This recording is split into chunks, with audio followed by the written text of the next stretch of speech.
ராஜேந்திரனும் ராஜராஜனும் சேர்ந்து 2 வருஷம் வந்து சேர்ந்து ஆட்சி பண்ணியிருக்காங்க அப்படின்னு சொல்றாங்க. இந்த ராஜேந்திரன் சோழன் இருக்காங்களா, அவங்க வந்துட்டு சாளுக்கியர்களோட போர் செஞ்சிருக்காங்க. அது துங்கபத்ரா நதி வரைக்குமே போய் சாளுக்கியர்களோட போர் செஞ்சு அது வரைக்குமே போய் ஆட்சி புரிஞ்சிருக்காங்க. யாருன்னு பார்த்தோம்னா ராஜேந்திரன். அதுக்கப்புறம் ராஜேந்திரன் வந்து பாண்டியர்களோடையும் போர் புரிஞ்சிருக்காங்க. பாண்டியர்களோட போர் புரியும் போது பாண்டியர்கள் வந்து அவங்களோட மணிமுடியுடன் இலங்கை வரைக்கும் அவங்க வந்து தப்பிச்சு போயிருக்காங்க. இவங்கன்னா இலங்கை வரைக்கும் போயிருக்காங்க.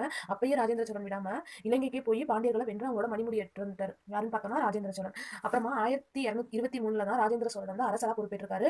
அப்ப வந்து அவர் வந்து வட இந்தியா மீது போர் தொடுத்து கோதாவரி ஆறு வரை படைகளை வழிநடத்தி சென்றிருக்காரு. அவ்வளவு தூரம் போய் அங்க வந்து வட இந்தியாவிலேயே அவர் வந்து வெற்றி கண்டுட்டாரு. அதோட நினைவா தான் கங்கை கொண்ட சோழபுரம் வந்து அவர் வந்து கட்டியிருக்காரு. அப்புறம் பாருங்க, ஃபர்ஸ்ட் ராஜேந்திரன் வந்து ஸ்ரீவிஜயா அப்படிங்கிற ஒரு இடத்த மீது தாக்குதல் நடத்திருக்காரு. அது என்ன ஸ்ரீவிஜயா அப்படிங்கிற இடம் வந்து சுமத்ரா தீவை தான் சொல்றாங்க.